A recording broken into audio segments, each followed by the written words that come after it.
अब संथाल के साथ कोलान भी होगा झामुमो का फोकस।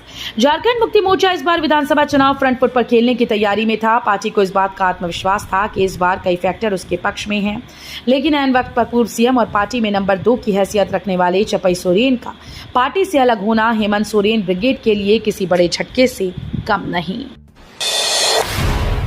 2 सूत्री मांगों को लेकर पंचायत सचिवों का अनिश्चितकालीन धरना जारी।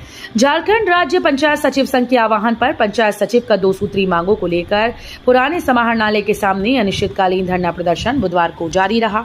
धरने को संबोधित करते हुए जिला अध्यक्ष प्रभु दयाल राम ने कहा कि संघ ने राज्य सरकार के समक्ष 2 सूत्री मांग पत्र रखा था। तो ये थी आज की बड़ी खबरें। अगर आपको न्यूज पसंद आई हो तो वीडियो को लाइक और शेयर करना बिल्कुल न भूलें।